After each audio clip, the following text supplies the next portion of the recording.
Hi everybody, it's November 9, 2019. This will be my last video on Donald Trump. Unless something so significant and obvious takes place, this is it. You know, for my entire adult life, I have been so kind of a news buff, very much interested in politics and what's happening around the world, geopolitical events, and paying attention to, yes, those presidential campaigns. I can't do it anymore. I am sickened by what this country has become, and it's a farce. The political theater coming out of Washington, D.C. could not be more obvious that it is a staged event. And, well, talk about just getting lower and lower and lower. That's where we now live in a country with these people who their leaders behaving with such unbelievable immaturity, just attacking one another. Nothing ever gets resolved. And the dramas, the details may change a little bit, but we seem to be stuck in a rut here in our country. Nothing getting resolved, everything getting worse. The same thing over and over and over again. I guess a whole lot of people expect different results, but nothing ever changes. Everything just gets worse, and I can't stomach it anymore. But Donald Trump, one really does need to reevaluate the support that they give this guy, because he is so not who a lot of people believe he is. I want to play just a few minutes of some video clips, then go into some recent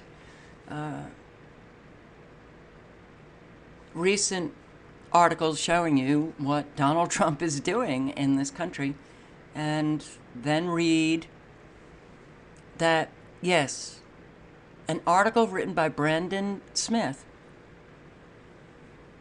that outlines how Donald Trump is a puppet working for the globalists. Okay, let me start with this. Donald Trump, Freemason, and I will link below to everything so you can watch the full videos. You can read the articles in full by clicking on the link below.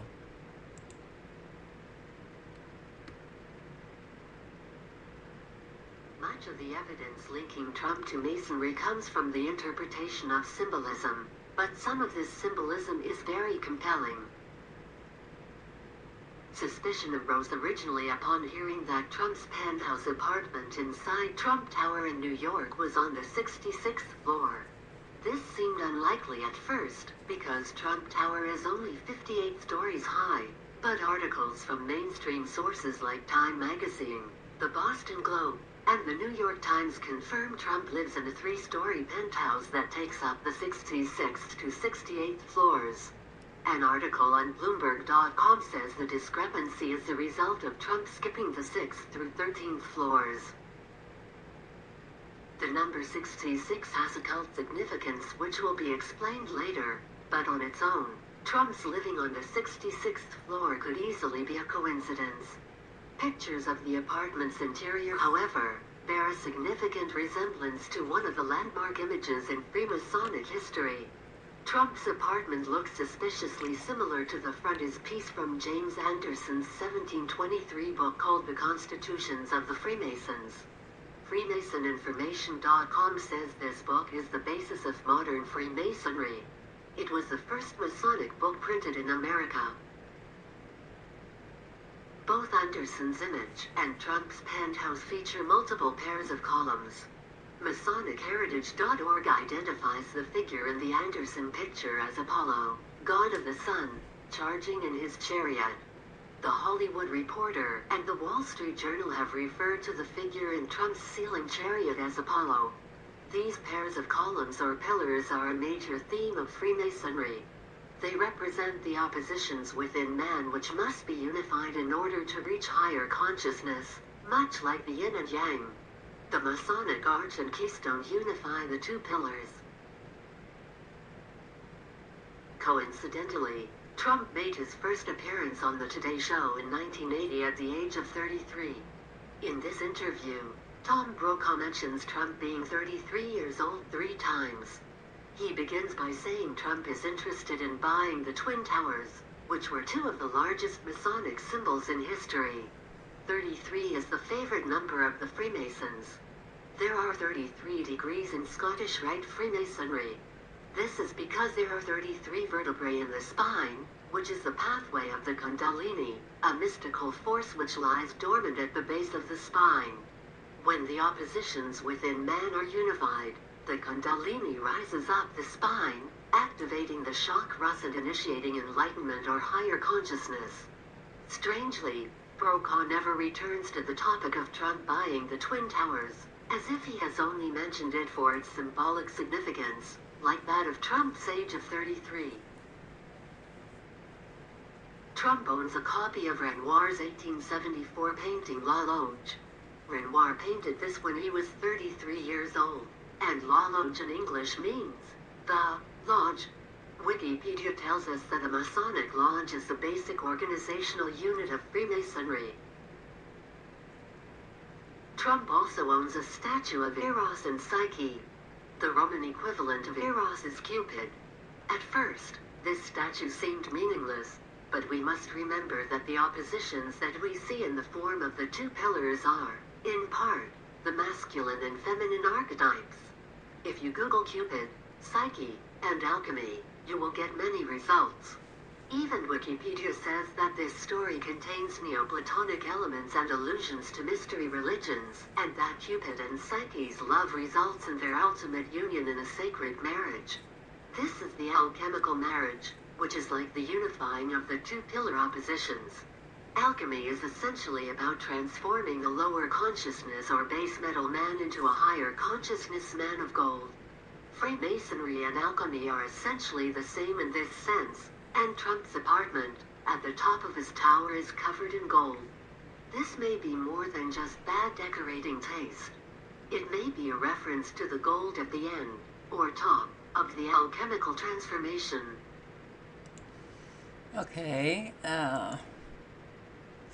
this video, Donald Trump is not who you think he is, hacking the headlines, and I'm going to play just a few minutes right here. I've posted, many other people have posted on this incredible book, The Marvelous Underground Journey, Baron Trump's.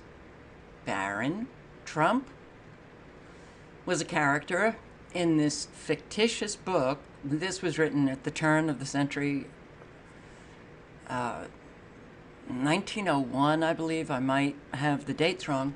But wasn't it interesting that there was a character, Baron Trump, who is a bored aristocrat who takes on a marvelous underground journey to Russia,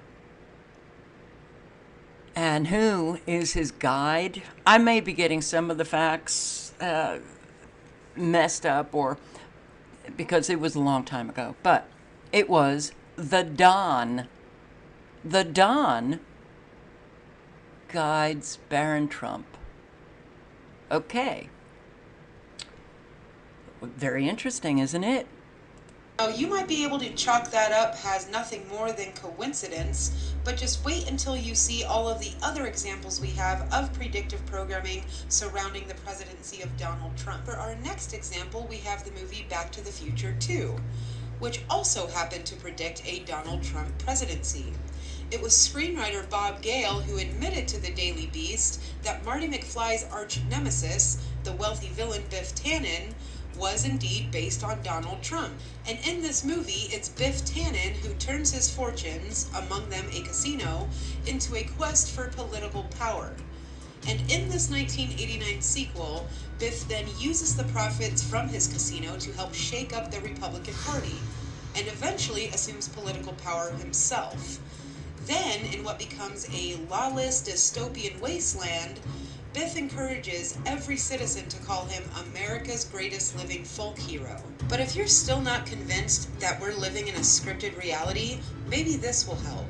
The Simpsons also happened to predict a Donald Trump presidency, all the way back in the year 2000 with an episode titled Bart to the Future.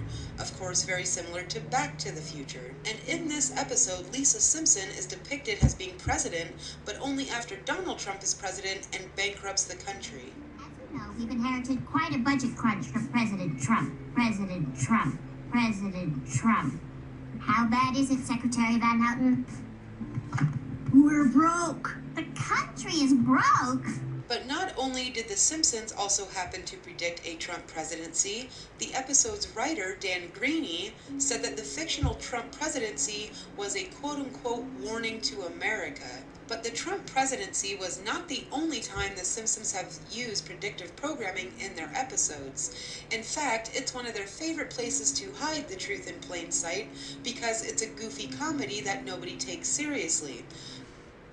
Right, and they did happen to predict the future quite accurately. You can take a look at more in this video, but I think most understand, the Simpsons have been predicting our future quite remarkably. Yes, we are living in a scripted reality. And that script, while it may be tweaked, this script has been going on for a very, very long time. And Donald Trump is part of the script.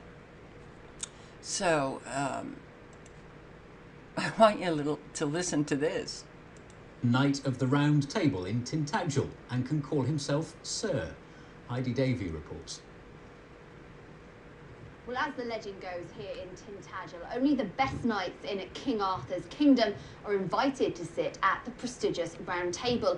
It's an honour bestowed on only a few, and Donald Trump has now been added to that list. The question is, though, why? And this is the man who can answer that question.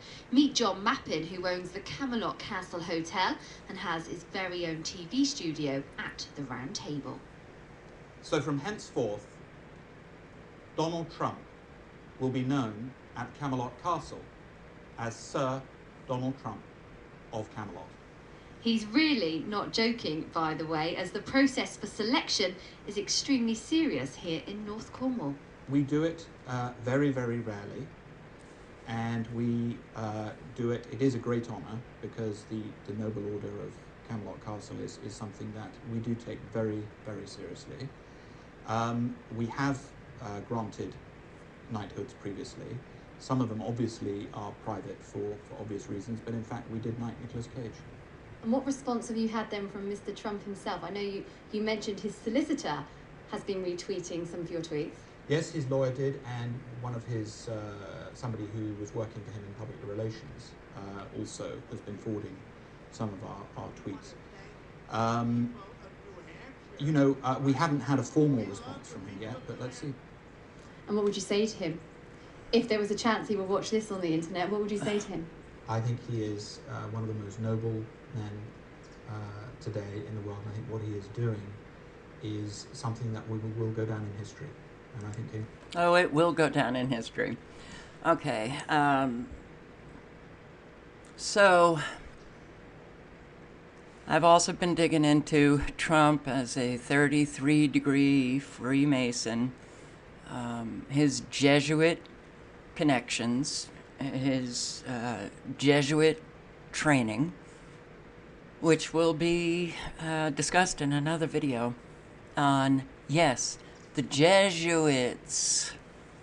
Okay, I know I get so unbelievably attacked when I dare to say that no, it's not the Jews. It certainly is the Zionists, but also the Jesuits. And there's a lot of evidence that the Jesuits used the Zionists as a cover. You don't see very many people who are talking about, leaving comments, posting videos. There are a lot of videos on the Jesuits, but mostly what we hear is, well, perhaps a message that has been deliberately implanted in everybody's mind. Oh, it's the Jews. And nobody really is talking about the Jesuits except for a few. So that too needs to be brought about quite a bit. And it even, I know the comments that I'm going to be getting. Well, what can I say? The surge, U.S. Department of Justice and Trump to further militarize police, $600 billion in equipment, military equipment for local law enforcement. Is that a good thing? I hope you said no. Homelessness. Trump and the Democrats both look into the police as the answer to the homeless problem. And, well, this is quite a statement that Trump made. We have people living in our best highways, our best streets, our best entrances to buildings, where people in those buildings pay tremendous taxes, where they went to these locations because of the prestige. He also lamented that homelessness has upset foreigners who move into the United States for its prestige. He's upset the homeless are, well, making things look ugly. We've got to remove them. Yeah. And some people actually believe that this is an honorable, good Christian man. Does anybody talk about all of the external forces coming out of Washington, D.C. in policies and laws that have actually created a surge in homelessness? No, you're not going to hear that. It's just the drug addicts and the alcoholics. And so many of them, they just want to be homeless. That is pretty much the judgment that you get. But this is, I came across this yesterday. I was really surprised. Trump tapped civil asset forfeiture to fund border wall. Civil asset forfeiture? How our law enforcement steals property and cash, money from innocent Americans, and they have a whole lot of difficulty getting it back. But this guy is going to use it to fund 8% of the border wall, which, if that border wall actually gets constructed and keeps out those illegal immigrants that are, flooding, that continue to flood into the United States, even under Trump, I will be quite shocked. But they continue to flood into the United States. They're being shipped all over the United States under Trump. And it's not just that, well, Carol, he's one man working against so many and working against the deep state and everybody in Congress. And no, he's the puppet playing a role for all of you. You get to listen to him, and you get wowed by his words. But you don't look at what is actually happening. We're going down fast. Trump cannot be anti-globalist while working with global elites. This is a very good article. I will link to it below. I'm going to read a whole lot of excerpts, beginning right now. The Trump phenomenon and how it relates to the globalist narrative. Brandon Smith concluded that Trump would be president based on the fact that having a supposedly hardcore nationalist and populist conservative in the White House over the next 4 years would in fact be highly beneficial to the elites. At the time, the Federal Reserve was getting ready to tighten liquidity, which would inevitably lead to market volatility.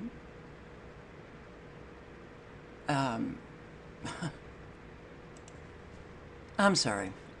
Volatility. I sometimes I don't know what is going on with me, but I look at words, I say them out loud, and I'm like, did I actually say that? Okay. Volatility and a crash in fundamentals. By the end of Trump's first term, or perhaps at the beginning of his second term, the recessionary crisis would become obvious to the general public. Trump and all conservatives would be blamed for the resulting disaster that the banking elites engineered. During the election, it was unclear to me if Donald Trump was a puppet of the elites. It was unclear to me too. And I really had to give an awful lot of thought to who this guy was. I don't anymore. You can't trust liars. But a whole lot of Americans do. So he could have simply been a convenient scapegoat for the coming crash. Today, it is obvious that he is indeed controlled opposition. Now, just going back to that Simpsons episode where they say Donald Trump bankrupted the country has been bankrupt for many, many decades. But Trump may have agreed to play the role of scapegoat in the bankrupting of the official bankrupt. You know, they'll finally come out, with the crash, up, we're bankrupt. And Trump and his supporters will be blamed.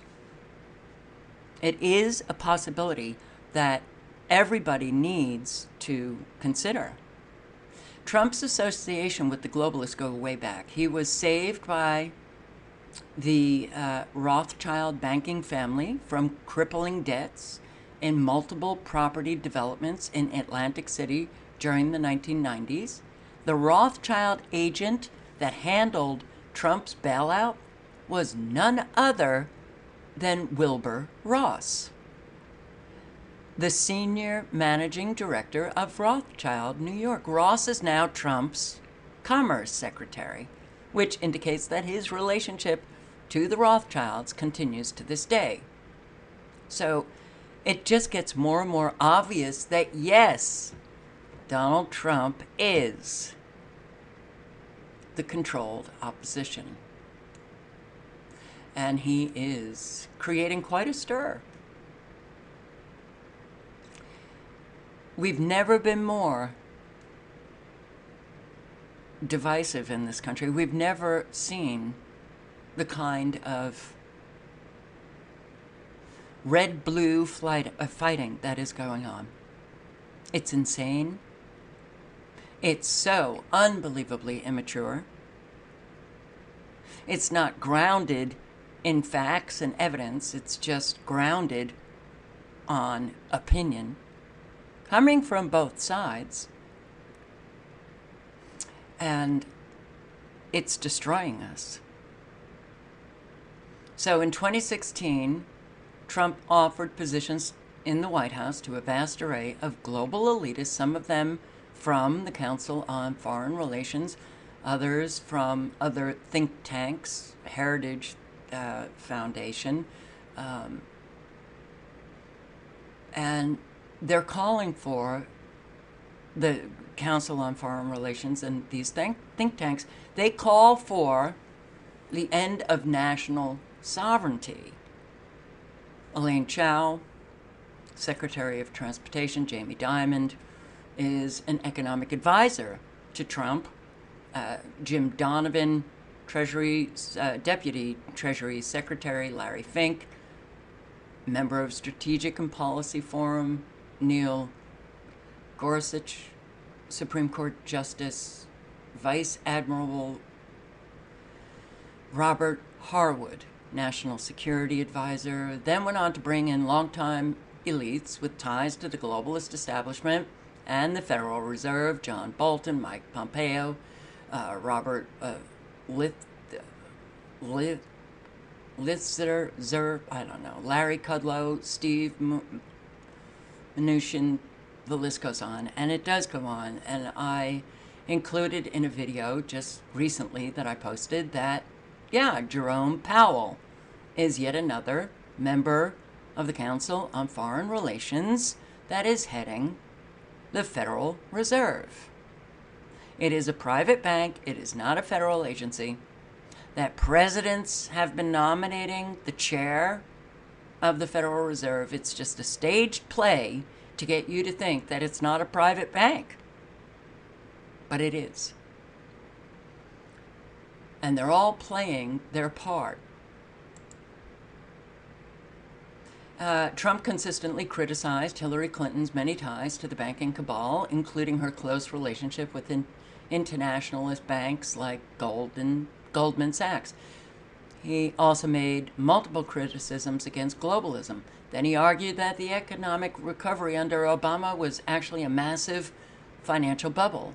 The markets were artificially propped up by the Fed stimulus, low interest rates. Indicators like unemployment stats were rigged. Yeah, all of it was true. All of it was said by Trump, but then he comes into office and does the exact same thing, but he takes full credit for this fabulous economy that we have, and it's a bold, outrageous lie. And he's then publishing his fake employment numbers. Trump suddenly abandoned his promise to indict the Clintons, and any pursuit of fighting the globalists fell by the wayside. Instead, Trump turned all his attention on China, opening the door to an economic war as a useful distraction for the globalists while they continued to pull the plug on financial life support. If Trump was going to do battle with the globalist establishment, why would he surround himself with those from that establishment? Why would he surround himself with so many elites? Why would he not drain that swamp and instead just fill that swamp right back up and get it even higher? But Trump's hyper-focus on the markets and the trade with China do nothing to combat the globalist agenda. In fact, these actions help the globalists immensely. Trump is sticking to the pattern of criticizing the Fed's higher interest rates as the cause of the economic downturn, while at the same time continuing to take full credit for the same fraudulent economic data and the market bubble he once admonished. And I don't understand why people are not seeing very clearly what's going on here. You know, he comes in, does exactly the same thing with domestic as well as foreign policy. Lies through his teeth, uses the same fake numbers that he criticized Obama using. Okay, well, all right, so what does this accomplish? Trump's job is to undermine conservatives and the liberty movement by pretending to be one of us. His attacks on the Fed, while legitimate in part, are meaningless if he maintains that he is the sole reason why the economy and the markets move. The globalists are using Trump to delegitimize anti-Fed arguments by attaching him to those arguments and attaching him to the his denial of climate change. And in a video that I think I posted yesterday or 2 days ago, The New York Fed came out and said the number one threat to the economy is climate change. So they're putting out all of the excuses that they may very well use when they crash that economy. But those excuses tie in Trump. And every Trump supporter should be very aware of this going on. Because it's not just Trump that will be blamed. You will also be used as a scapegoat in your own community. So, yeah, delegitimizing anti-Fed arguments by attaching him to those arguments and the failing economy simultaneously. As he falls from fiscal grace, the intent is that all anti-Fed and anti-globalist arguments will die with him. Who would want to take the same ideological stance as the man who brought the global economy to ruin? Currently, the mainstream media is focusing on Trump's hypocrisy in demanding a weaker dollar after calling for a stronger dollar during his campaign. They are also insinuating that Trump is trying to deflect blame onto the Fed while his trade war is the real cause of the recession. Trump's bizarre behavior vindicates Brandon Smith's deepest suspicion during the election. Trump is not just an unwitting scapegoat. He is a participant in the game, playing a theatrical role, a bumbling villain. In the script, he is the anti-globalist who trips over his own hubris and causes the downfall of the American empire. He is playing the pig-headed conservative that proves once and for all why conservative philosophy is evil and why the leftists were right all along. Part of his job is to co-opt the liberty movement, redirect its energies into pointless pursuits, and to make us look ridiculous or dangerous by the end of his presidency. Pointless pursuits? QAnon? Yes. So a conundrum forming for the elites? Not so sure. Trump's true nature is slowly beginning to reveal itself as we cross the point of no return on the economy and the global economic reset.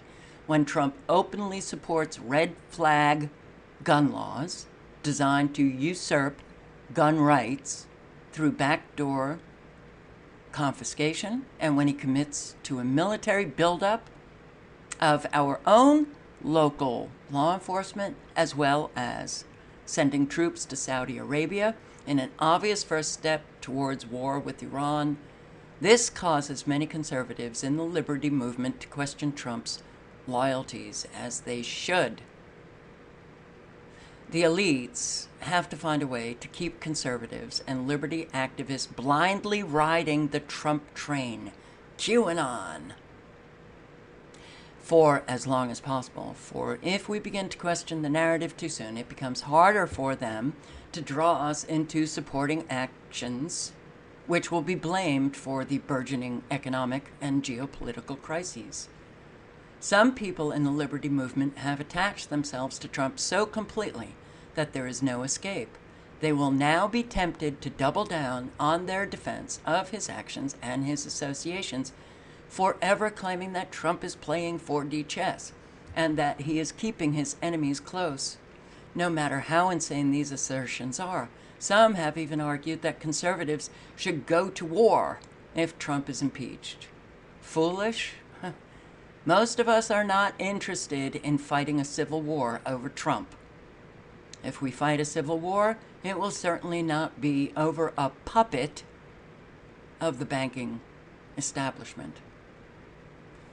They are playing right into the hands of globalists, those who are calling for civil war, those who are incapable of opening their mind to take a closer look at who Trump is,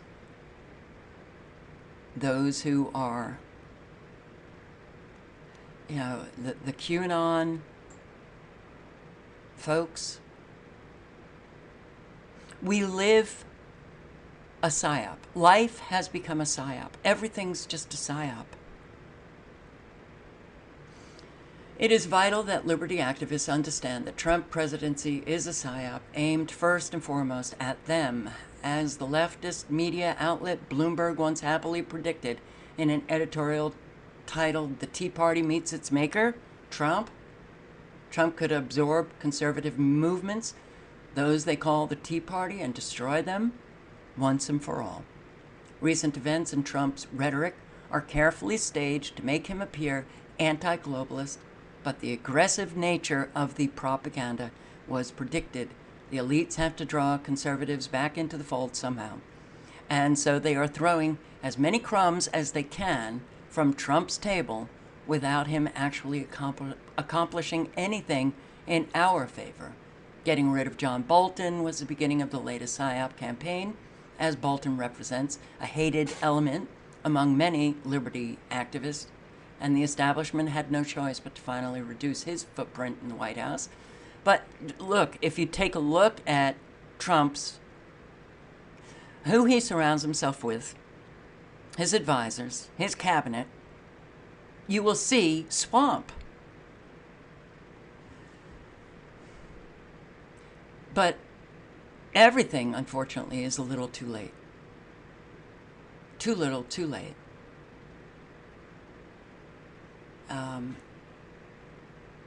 The latest Ukrainian scandal, Russiagate, the impeachment inquiry, all of it is just drama to keep you focused, to keep you enthralled in all of the drama.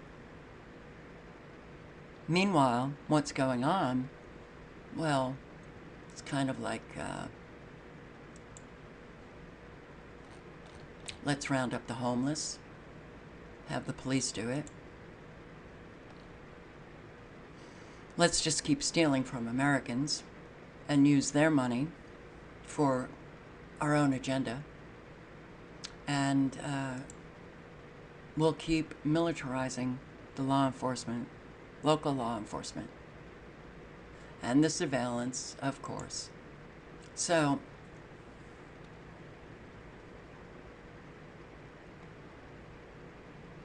you can read the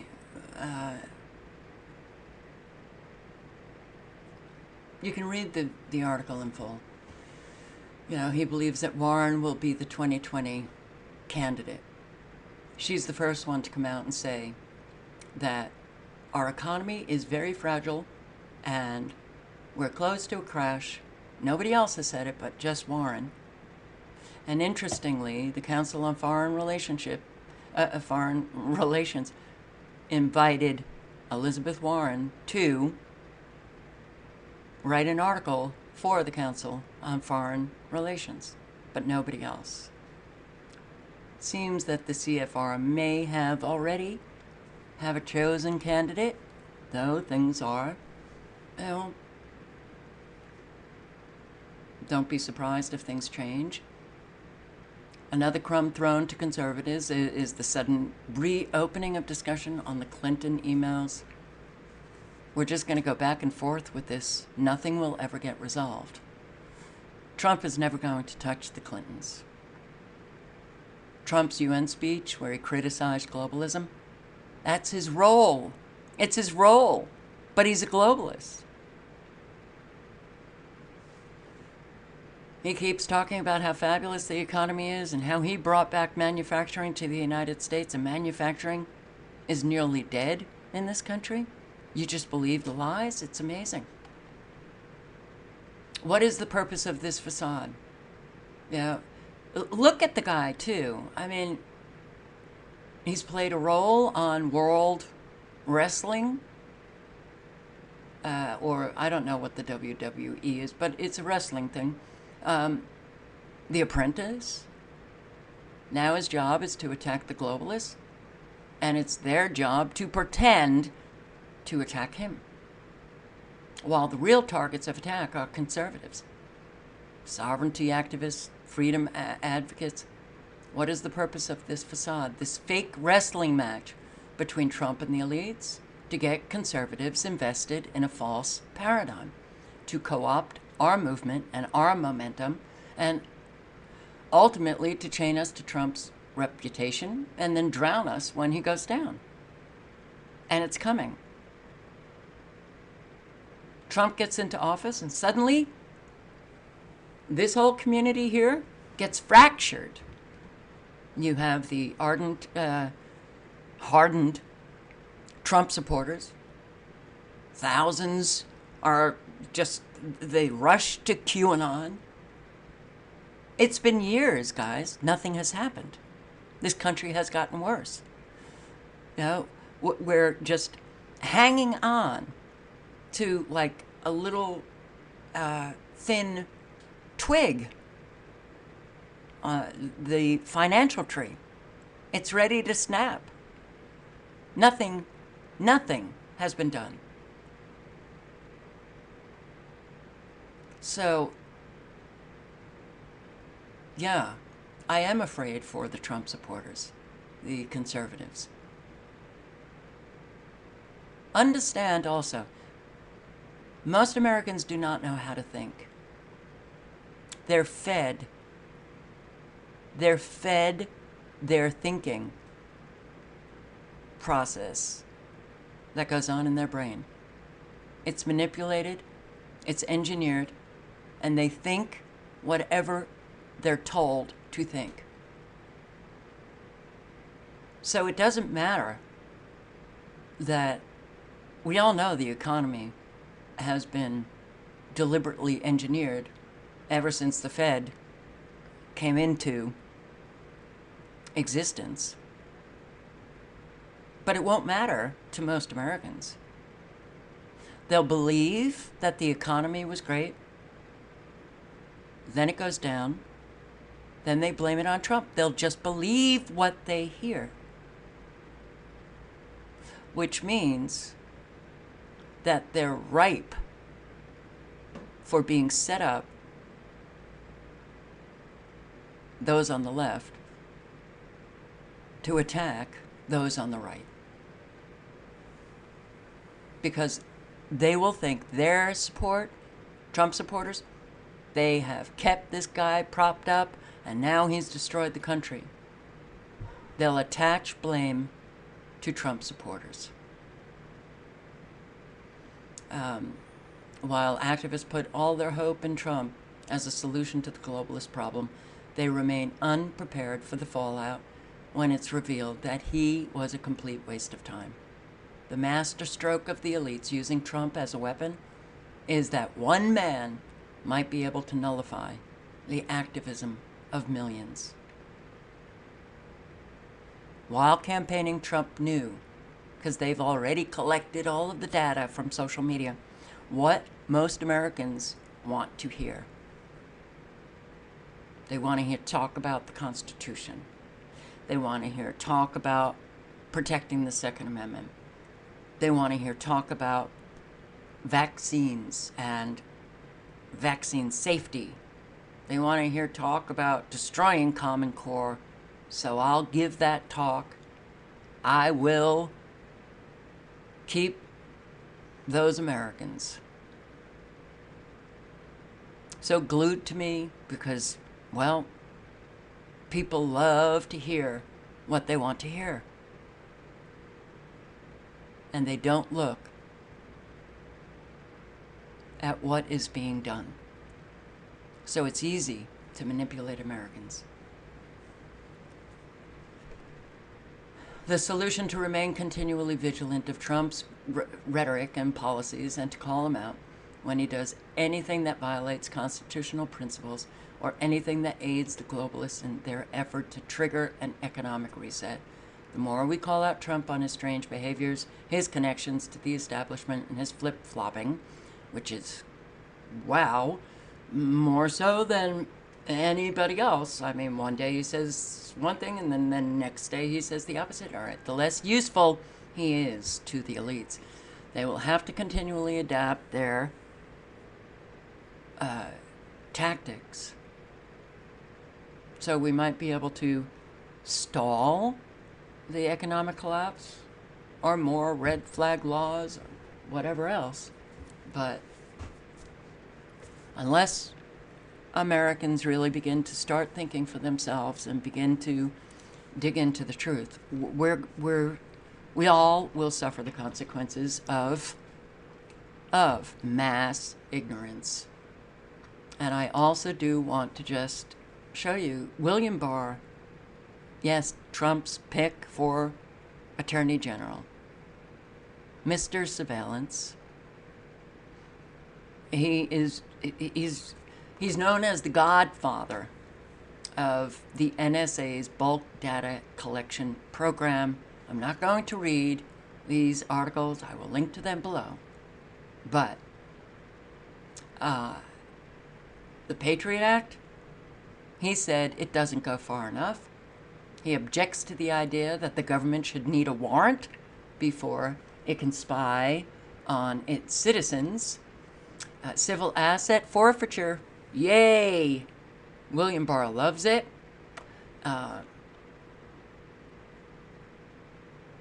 Jesuit, William Barr, Jesuit trained. Barr's championing of policies that have trampled the Fourth and Fifth and Eighth Amendments should concern anyone who values the Bill of Rights. And you can also read this article where this is why you have articles like this coming out. William Barr and Trump together militarize the police and install more and more surveillance.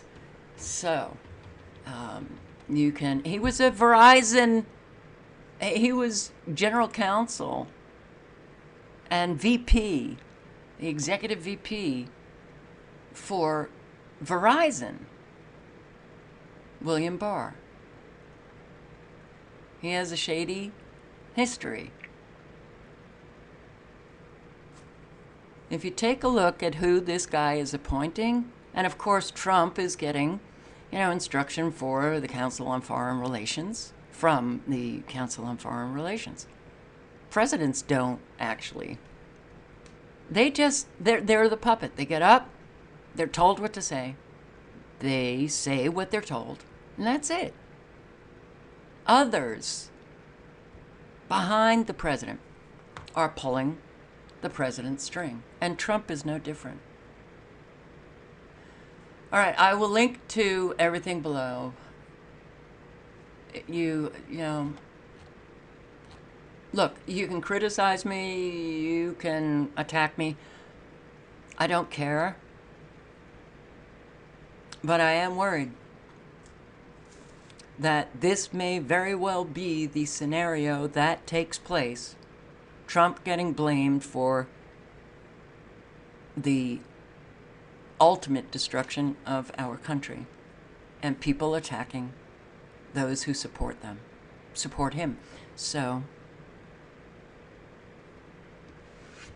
now is a time to be very careful about what you're doing in this country. And yeah.